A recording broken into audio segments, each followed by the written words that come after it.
ก็เป็นสิ่งที่ผู้คนเราเป็นสัตว์เดรัจฉานสักกี่ครั้งแล้วเราเป็นมนุษย์สักกี่หนแล้วนี่ก็คือขึ้นอยู่แห่งคำว่าผลกรรมในการที่เรานั้นได้กระทำไปแต่สิ่งเหล่านี้นั้นเราเป็นผู้กำหนดและเข็มทิศของตนตัวของเรานั้นเองที่เราจะเดินเราจะรู้ได้ว่าเข็มทิศ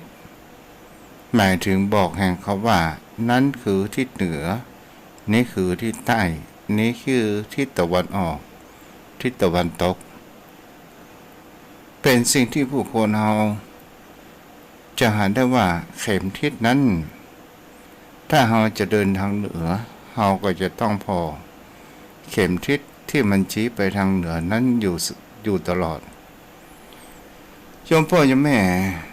วันนี้ก็จะมาอู้เกี่ยวกับคำอดีตชาติก่อนที่จะอู้ถึงอดีตชาตินั้นก็จะมาอู้เกี่ยวกับในภพปัจจุบันก่อนก็คือโคสกะเศรษฐีโคสกะเศรษฐีนั้นกว่าจะได้เป็นเศรษฐีก็มีบุพกรรมมากหลายเกิดขึ้นอยู่ในเมืองโกสัมพีศรัทธาญาติโยมทั้งหลายอดีตชาติของโคสกะเศรษฐีนั้นเคยเป็นเทพบุตรและก็มีบุพกรรมอะไรอย่างถึงได้ลงมาจุติเกิดมาเป็นมนุษย์เพราะว่าบุญญาเขตในความเป็นเทวดานั้นได้สิ้นสุดเพราะว่าอยู่ในบกบุญอยู่ในกรรมคุณต่างๆในเทวดาก็ให้เป็นสาวงามมากมายโดยมีคำว่าเสื่อมฤทธิ์โดยหมดอายุขัยแห่งคำว่าเทวดาแต่ก็มีบุพกรรมแห่งประการหนึ่งนั่นก็คือบุพกรรมแห่งคำว่าได้ทอดทิ้งในอดีตชาติทอดทิ้งลูกของตัวเองให้ถึงความตายและก็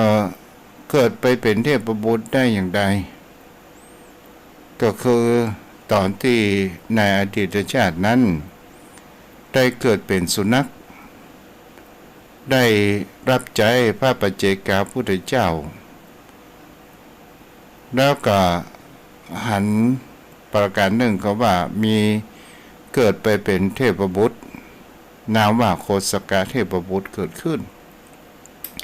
และมีเสียงดังกึกก้องแม้สุบแสบก็มีความกึกก้องไปทั่วแห่งโลกสวรรค์ศรัทธาญาติโยมทั้งหลายโคสกะเศรษฐีนั้นก็เลยมีบุพกรรมที่ในตอนรองมาเกิดมาเป็นมนุษย์ขึ้นเกิดอยู่ในครรภ์ของซึ่งมีบรรดาเป็นแห่งคำว่าโสเภณีโสเภณีในที่นี้เนี่ยแปลว่าไม่ยิงผู้งามในเมืองศรัทธาญาติโยมทั้งหลายโสเภณีเนี่ยแท้ที่จริงพูดว่าหญิงงามในเมืองเป็นสิ่งที่จะหาได้ว่าอาชีพแห่งความเป็นโสเภณีครั้งในพุทธกาลเป็นสิ่งที่จะหาได้ว่าถ้าว่ามีลูกโปรดใจเขาจะทิ้งมีลูกไม่ยิงเขาจะเก็บแต่บังเอิญโสเภณีคนนี้ก็ได้คลอดมาเป็นลูกโปรดใจก็ได้เอาลูกนั้นไปทิ้ง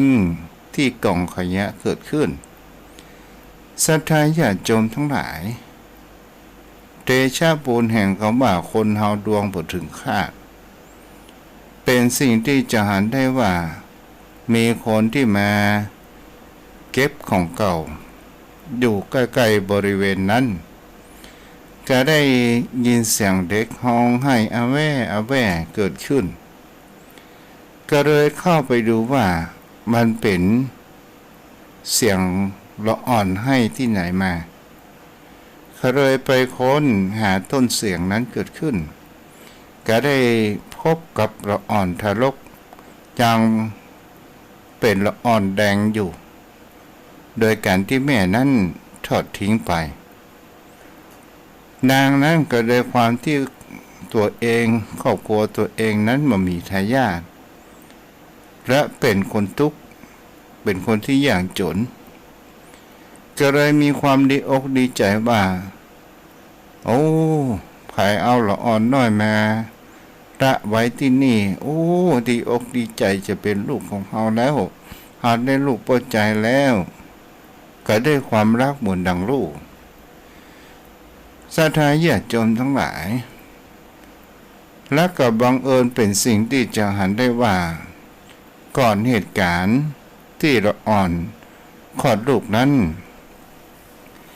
ในเมืองโกสัมพีซึ่งมีพระเจ้าแผ่นดินชื่อว่าอุเทนศรัทธาญาติโยมทั้งหลายวันนั้นพระเจ้าอุเทนนั้นก็ได้รับสั่งให้พวกเขาว่าปุโรหิตผู้ทำนายศรัทธาญาติโยมทั้งหลายบังเอิญก็มีเศรษฐีตระกูลเศรษฐีตระกูลหนึ่งก็โดยการที่ว่าเศรษฐีนั้นเข้าไปใกล้เข้าไปเฝ้าเช่นเดียวกันพระเจ้าอุเทนนั้นก็ถามว่ามีเหตุเพศภัยอะไรอย่างพ้องในเมืองของเราปุโรหิตก็บอกว่ามันมีอะไรอย่างพระเจ้าค่ะแต่มีดวงอยู่ดวงหนึ่งดวงอะไรอย่างว่ามาก็คือดวงละอ่อนที่เกิดในวันนี้เนี่ยถ้าเป็นลูกพอใจเนี่ยจะได้เป็นเศรษฐีอันมีความมั่งคั่งในวันหน้าเกิดขึ้นเศรษฐีได้ยินกรรมของปุโรหิตได้อุจาประการเช่นนั้นก็โดยนึกถึงภรรยาของตัวเองซึ่งมีเหตุความว่าความตั้งครรภ์ใกล้จะคลอดเช่นเดียวกันศรัทธาญาติโยมทั้งหลายก็คือคนผู้รับใจนั้นไปพอแล้วว่าเมียเขาเกิดลูกวันนี้ก่อนคนรับใจนั้นก็ไปพอบอกว่าโอ้ปิ๊กแม่บอกยังบอกเกิดเตื้อศรัทธาญาติโยมทั้งหลายเศรษฐีนี้ก็ได้มีความเชื่อในความทำนายของปุโรหิตนั้นเกิดขึ้นแต่เศรษฐีก็ได้มีความคิดว่าถ้าว่าเราอ่อนที่เกิดมาในวันนี้เนี่ยเขาไปเสาะหาว่า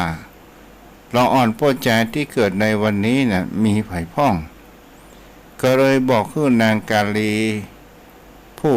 เป็นข้าทาสรับใจ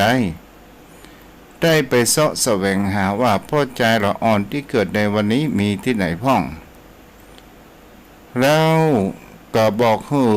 นางกาลีว่าเอาเงิน 1,000 กหาปณะนี้ไปซื้อมาบังเอิญศรัทธาญาติโยมทั้งหลายนางกาลีนี่ก็เป็นคนที่ว่าได้หน่วยสืบหาว่าละอ่อนที่ไหนพ่องที่เกิดในวันนี้บังเอิญก็ไปพบไปหญิงที่ได้เก็บละอ่อนนั้นมารักเหมือนลูกของตัวเองศรัทธาญาติโยมทั้งหลายนางกาลีก็ได้ถามว่าละอ่อนคนนี้เกิดเมื่อใดบังเอิญก็บอกว่าเกิดเมื่อแต่เจ้านี้นี่เองเฮากำลังเอามาคัดชีชวีวันเอาหมดไอยังออกละอ่อนนี้น่าฮักน่าอินดูน่าจังไขเป็นแมนใจร้ายเสียเหลือเกินที่เอาลูกมาทิ้งไว้ศรัทธาญาติโยมทั้งหลายในความคิดของเศรษฐีนั้นบอกว่าถ้าว่าลูกในครรภ์ของภรรยาเฮานั้นเป็นไม่หญิงเฮาก็จะให้เราอ่อนพ่อใจนี้เขาแต่งงานกันถ้าว่าในครรภ์ของลูกของภรรยาของเฮานั้นเป็นพ่อใจเฮาก็จะฆ่าเราอ่อนนั้นทิ้งเสียศรัทธาญาติโยมทั้งหลายนางกาลีนั้นก็ได้ในการที่ว่าตอนแรกนั้นนางผู้ที่มีฐานะยากจนเก็บละอ่อนมาได้ก็ไปย่างจะให้ละอ่อนกับนางกาลีไป แต่บังเอิญอยู่ในแห่งเขาว่าความคับขันแห่งเขาว่าเงินทองไม่มีเงินทองบ่มีบ่พอใจก็เลยตกลงเอาละอ่อนนั้นหื้อนางเพื่อหื้องัวที่จะออกจากฝูงนั้นได้เหยียบละอ่อนนั้นหื้อตายเขาจะเป็นสิ่งที่จะเห็นได้ว่าบุญเก่าบุญเดิมของโคสกะเทพบุตรนี้ยังมีอยู่มันมีสัตว์ใดๆที่จะ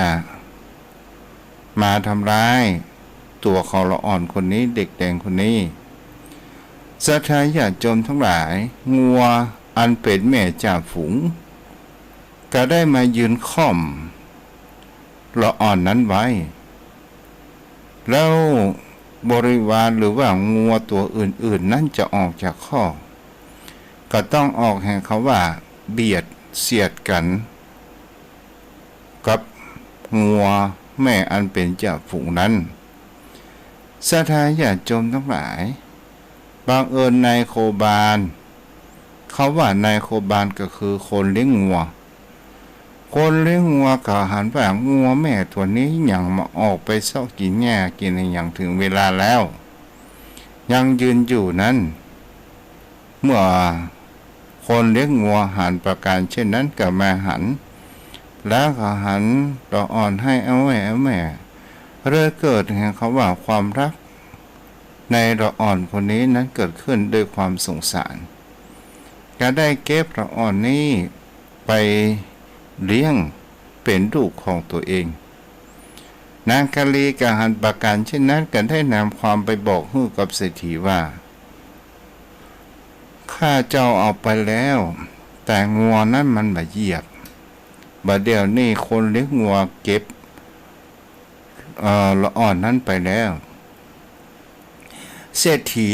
ก็ได้ความจองเวรจองกรรมเกิดขึ้นก็ได้การที่ว่าละอ่อนนี่รอดมาแล้ว2 ครั้งเอาเงินนี่ไป1,000 กหาปณะเมืองเอาไปนั่นไปแลกไปซื้อละอ่อนนั้นมาเมื่อคนเลี้ยงวัวนั้นหันเงินแล้วก็เอาละอ่อนนั้นคืนให้นางกาลีเกิดขึ้นศรัทธาญาติโยมทั้งหลายเป็นสิ่งที่ผู้คนเหล่านั้นจะหันแห่งประกาศนึงว่าอายังก็ตามถ้าดงโคนเหล่านั้นมันมาถึงคาดมันก็เป็นสิ่งที่เราจะหันได้ว่าบุญเก่าเหล่านั้นยังมีอยู่บุญนั้นยังจ่อยชูนั้นเกิดขึ้นต่อมาครั้งที่3ศรัทธาญาติโยมทั้งหลายละอ่อนคนนี้ก็เริ่มมีแห่งเขาว่าเริ่มเติบโตมักปล่อยหายพอดียังเป็นละอ่อนสักได้สักประมาณสักขวบเนี่ยก็ยังเนี่ยยังไม่ได้อย่างสักอย่างที่ยังเอาแหวอยู่เศรษฐีก็มีความคิดแหมเพื่อจะกำจัดละอ่อนคนนี้เกิดขึ้นก็เพื่อนางกาลีนั้นบอกว่าเอาไปขว้างเสียในป่าช้าอันเป็นป่าช้าผีดิบในที่นี้เขาว่าผีดิบกับป่าดงดิบนะศรัทธาญาติโยมทั้งหลายเมื่อเอาไปทิ้งเมื่อหัวค่ำก็นึกว่าหมาป่าหรือนกแร้งกายังจะซับกินละอ่อนคนนี้แต่บังเอิญเป็นสิ่งที่จะหันได้ว่าอัศจรรย์นั้นเกิดขึ้นมาก็มามีนกก็มามียังมามียังมาก็แวดละอ่อนนั้นพอตื่นเจ้ารุ่งเจ้ามาคนที่เอามีอาชีพในการเลี้ยงแปะจะได้เป็นสิ่งที่เราจะเห็นได้ว่าเมื่อปล่อยแปะอย่างมาแล้วมีแปะแม่ตัวหนึ่งเข้ามาที่ในป่าจ้าดงดิบเสาะหากินนั้นอยู่ศรัทธาญาติโยมทั้งหลายเป็นสิ่งที่เห็นได้ว่าแปะนั้นก็ได้เอานมเพื่อละอ่อนนั้นกินแล้วคนเลี้ยงแปะมาอ่านใส่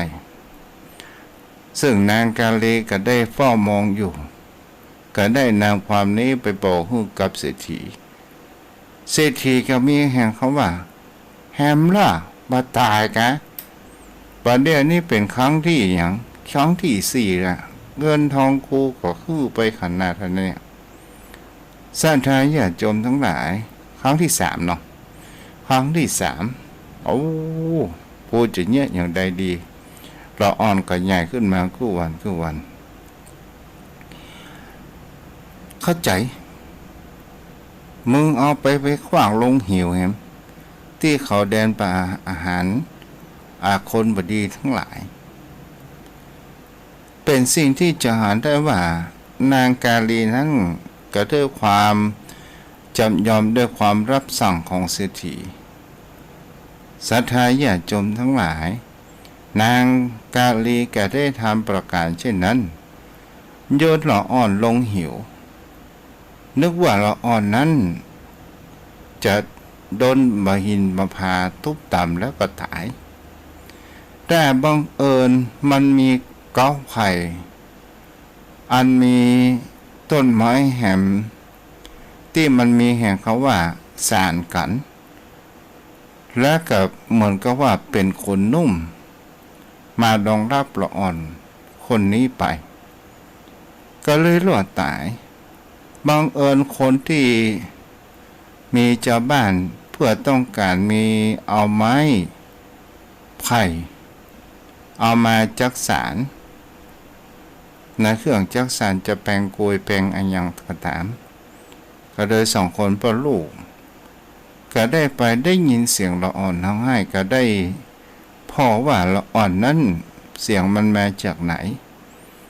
ก็ได้ไปประหารแล้วก็เอาละอ่อนนั้นลงมาได้เอาละอ่อนนั้นเลี้ยงเหมือนลูกของตัวเองเช่นเดียวกันนางกาลีก็ยังได้เอาเรื่องนี้ไปบอกหูกับเศรษฐีก็บอกว่าเอาแหมล่ะข้าว่าตายมันเป็นไอ้อย่างกันแน่โอ้มันอย่างมามีบุญขนาดเสี่ยงเงินไปถึง4,000กหาปณะเกิดขึ้นเงินกหาปณะก็โอ้ให้หลายตังอยู่นะโยมพ่อโยมแม่และก็เป็นสิ่งที่หันจะหันแฮมประกันได้เข้ามาว่าโอ้ละอ่อนวันเวลาเศรษฐีนั้นก็เลยหมูจะแยะอย่างใดเดิง4 ครั้งแยะอย่างใดก็บ่ตายปล่อยเลยปล่อยไปตามธรรมชาติเมื่อเราอ่อนอายุได้10 ขวบแล้วก็ลูกเศรษฐีนั้นก็อายุได้กันเพียงแค่แห่งเดือนแห่งวันกันต่ออันก็ได้ฮักกันเหมือนพี่เหมือนน้องไปต่างๆนานาได้มีความฮักกันเหมือนเขาว่าเป็นพี่น้องกันออกมาเป็นพี่น้องท้องเดียวกันศรัทธาญาติโยมทั้งหลายมีอยู่วันหนึ่งนั้นเศรษฐีนั้นได้พบปะกับเพื่อนสหายของตัวเองที่อันเป็นช่างทำหม้อโดยการที่ว่าช่างทำหม้อนี้เนี่ยป้อนเขาว่ามันจะมีเตาอบแห่งเขาว่าหม้อเอาปั้นหม้ออย่างเสร็จเรียบร้อยเตาอบเขาก็จะเอาหลัวหมู่ไม่เอาหมู่ไม้หมู่รัวอย่างดังเพื่อที่จะอบหม้อให้มันสุก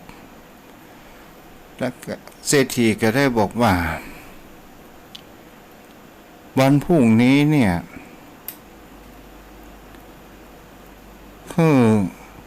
สู่เขาเนี่ยข้าจะข้าละอ่อนคนหนึ่งมันเป็นลูกที่มันบ่จงรักภักดีมันเป็นทรพีกับข้าต่างๆและค่ะนายช่างหม้อก็บอกว่าได้กะท่านเศรษฐีแล้วท่านเศรษฐีจะฮื้อแต่ไหนก็จะฮื้อปันกหาปณะศรัทธาญาติโยมทั้งหลายเศรษฐีก็ได้ตกลงกับช่างหม้อให้ส่งสัญญาณ ว่าพ่อเศรษฐีมาเอาพูดเขาว่ามาเอาทำงานที่พ่อเศรษฐีสั่งนั้นสำเร็จแล้วหรือยังก็โดยสั่งประการเช่นนี้ศรัทธาญาติโยมทั้งหลายแล้วก็บังเอิญในวันนั้นเนี่ยเศรษฐีก็ได้สั่งโคสกะกุมารหรือว่าละอ่อนที่ชื่อว่าโคสกะแล้วก็มีน้องบ่าวของตัวเองนั้นพูดเขาว่าเล่นมันก็เหมือนกับว่าเล่นหมากฮอดอะไรอย่างเนี้ยโยมพ่อโยมแม่บังเอิญน้องของตัวเองนั้นการฝ่ายตรงข้ามอยู่เสมอรายกระดานมากแต่โคสกะนี่เป็นบุคคลที่ว่ามีความเฉลียวฉลาดและมีความเก่งในการเล่นหมากฮอดเพื่อจะต่อกรเอาชนะนั้นอยู่ได้ก็ได้มาปะน้องของตัวเองก็บอกว่าไอ้ขอมาแก้มือกับเปิ้นของว่าเพื่อนน้องคำว่าฟงข้ามเนี่ยมันเก่งขนาดมันเอาชนะทุกตาน้องบอกเคยชนะเลยโคสกะก็บอกว่าน้องเอ๋ย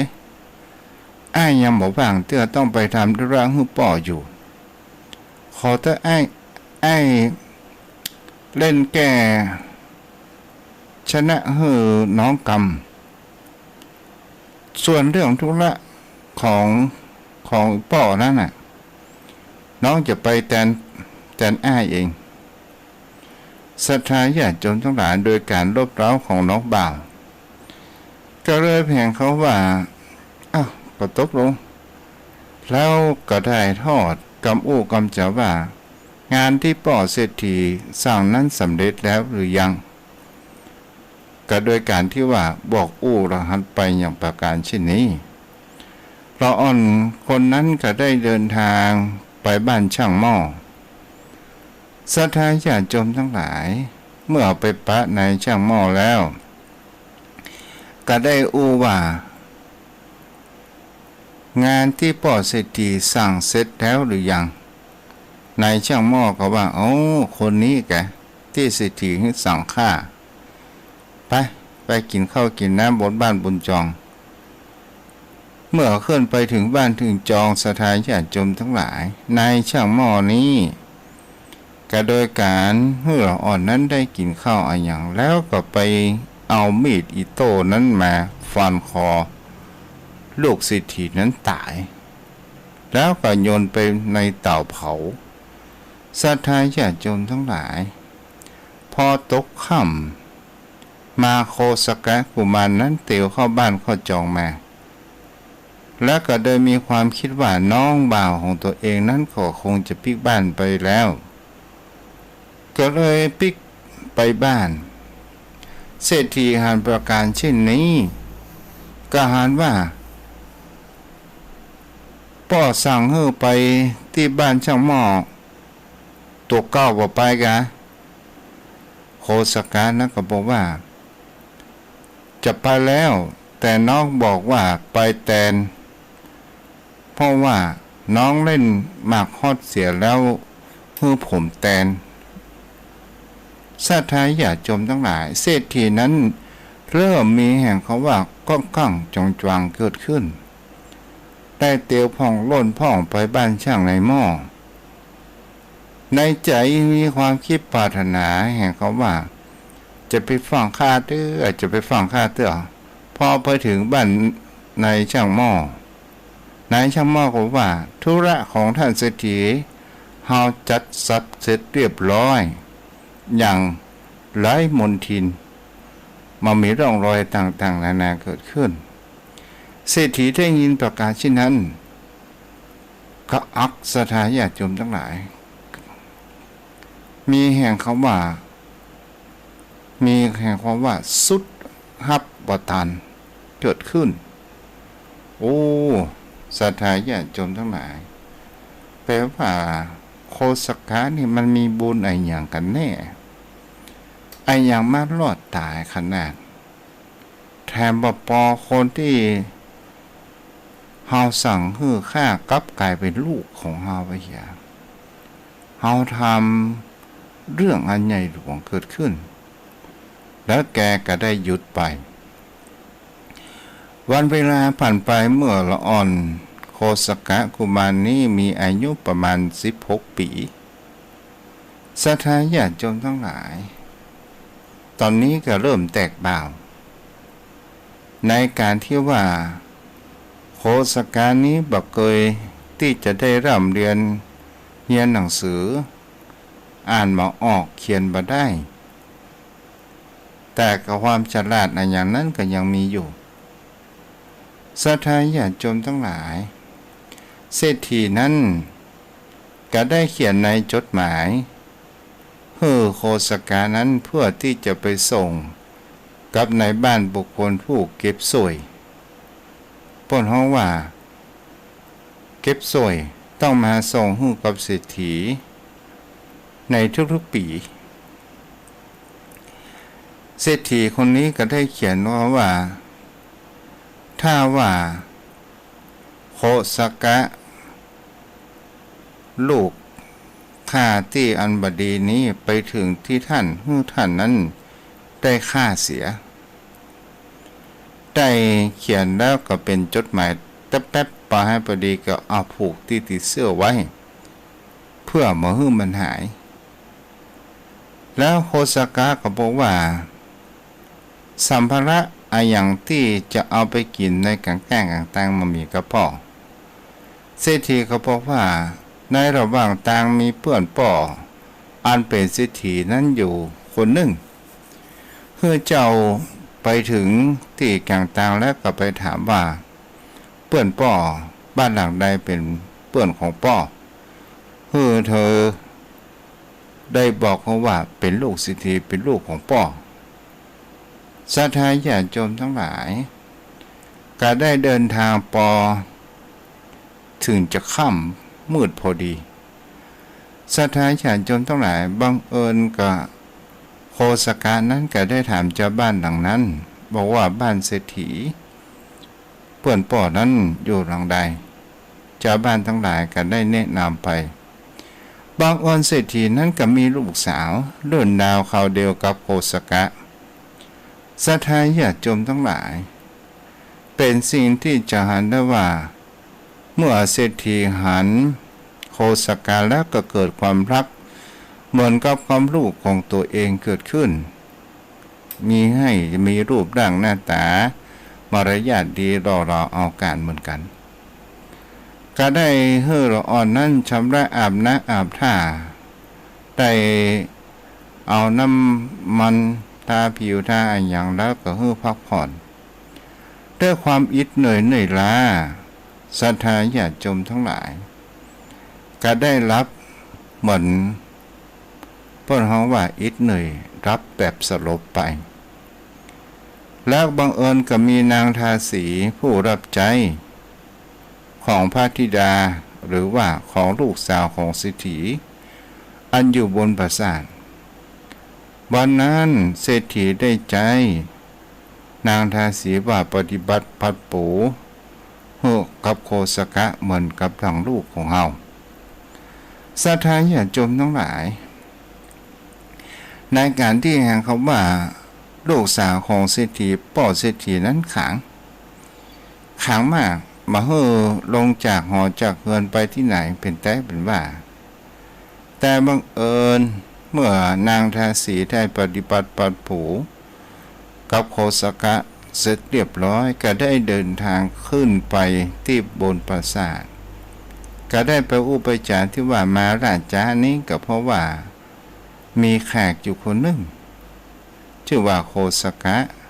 เป็นพ่อใจลูกแล้วเขาเดียวลูกนาเขาเดียวกับคุณหญิงเนาะ ก็แต่งให้มันงามหน่อยเนาะรุ่นราวเขาเดียวกับเหมือนกับน้องนะเพ โอ้สาธาญาติโยมทั้งหลายลูกสาวเศรษฐีได้ยินประการเช่นนั้นชื่อว่าโคสกะก็เลยเกิดแห่งเขาว่ามีเสน่หาชื่อกับไพเราะนามกับไพเราะรูปร่างหน้าตาจะเป็นอย่างไรก็ได้ความอยากหูอยากหานก็ได้องค์เดินทางมาพอโอ้หานแล้วว่ามาหานอะไรอย่างสักอย่างหานแต่ที่ชายติ่นผ้าโดยการที่ว่ามัดจ็อกเนาะปนหัวว่ามัดจ็อกมันเป็นอะไรอย่างกันแน่ก็ได้เตมาพอแล้วก็หันหนังสืออันมีหมายรับสั่งว่าคนชื่อโคสกะคนนี้เป็นลูกของเฮาที่มีความประพฤติบดีเมื่อไปถึงแล้วก็ฮื้อประหารเสียฆ่าเสียนางอ่านประกาศเช่นนั้นก็บอกว่าโอ้โคสกะนี่โง่เขลาบอปัญญาจริงๆก็โดยการที่ว่านางก็ได้แต่งเขียนใหม่ก็โดยการที่เขียนว่าบุรุษคนนี้ชื่อว่าโคสกะเป็นลูกของเศรษฐีเมื่อท่านนั้นต้อนรับอย่างดีทำปราสาทและไปขอลูกสาวของเศรษฐี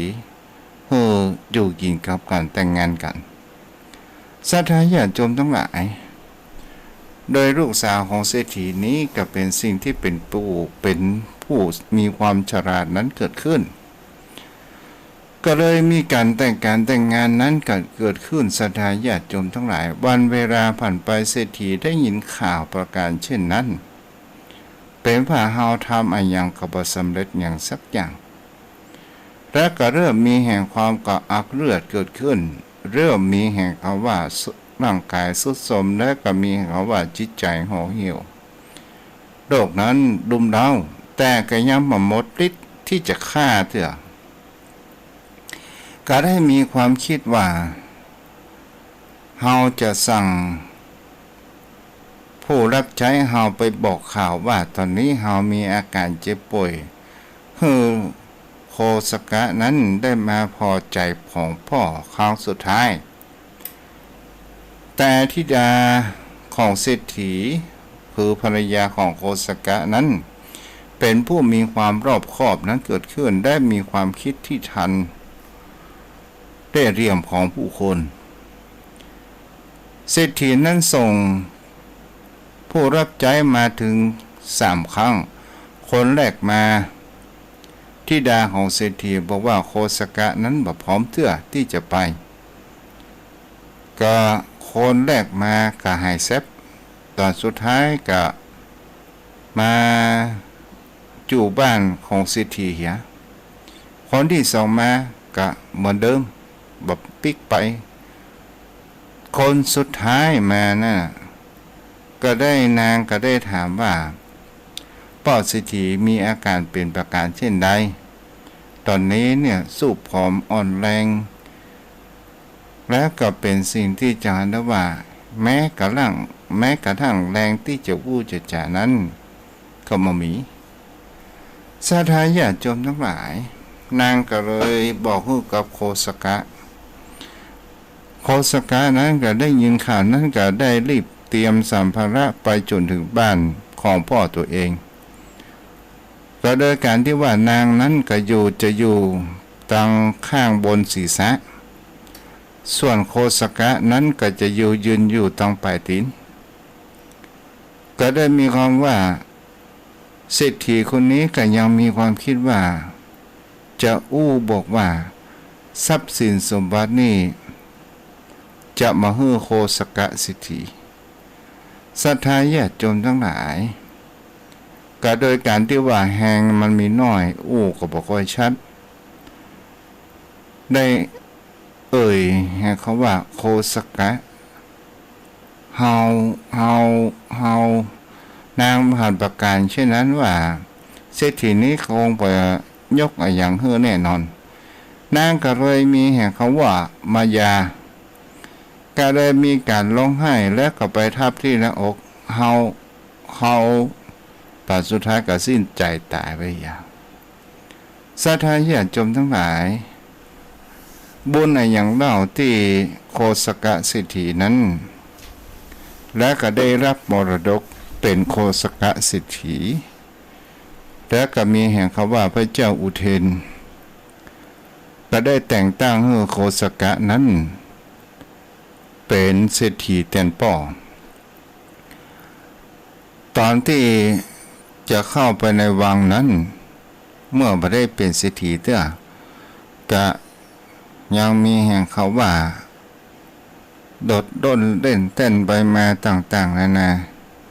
แต่บังเอิญไปถึงในวังสัตว์เสร็จเรียบร้อยว่าพระเจ้าพญาเจ้าเมืองเขาบอกว่าเจ้าชื่อโคสกะแม่นก็แม่นแล้วต่อไปนี้เราจะแต่งตั้งให้เจ้าเป็นเศรษฐีนั้นเด่นป่อศรัทธาญาติโยมทั้งหลายขากลับนั้นได้มีแห่งเขาว่าสำรวมเกิดขึ้นแล้วก็พญาเจ้าเมืองถามว่าเป็นเพราะเหตุใดก็เพราะว่าก่อนที่จะมาบ่ได้เป็นหยังถ้าเป็นแล้วก็ต้องมีความสำรวมนั้นเกิดขึ้นเหตุผลเพราะอาญาศรัทธาญาติโยมทั้งหลายเพราะว่าเหตุที่ว่าโดนทิ้งมาจนถึงทุกครั้งก็เพราะว่าเหตุว่าในครั้งในอดีตนั้นมีทุกข์พิกภัยอดีตชาติเกิดแคว้นมันละและก็เป็นสิ่งที่ผู้คนทั้งหลายเปิ้นฮ้องว่าเขาอยากหมากแพงเล่นแค้นไปต่างๆมานาไปด้วยภัยแล้งต่างๆสองผัวกับลูกก็ได้อุ้มเปื่อจะหนีไปหนทางไปสู่แห่งเมืองโกสัมพีศรัทธาญาติโยมทั้งหลายก็เป็นสิ่งที่จะหันได้ว่าเมื่อไปแล้วตอนแรกๆเข้าไปอาหารที่กินตัวต่างนั้นแต่พอยังมีอยู่พอผ่านไปบ้านผู้คนก็มามีจะบอกโอ้จะไปจอดอะไรอย่างที่ไหนน้ำกินก็มามีไอ้อย่างก็มามีพ่อใจคนนี้ก็เลยรบเร้าให้ภรรยาของตัวเองนั้นทิ้งลูกนางก็บ่ยอมและก็ได้พัดเปลี่ยนกันอุ้มไปมาโดยการที่บอกให้ภรรยาว่า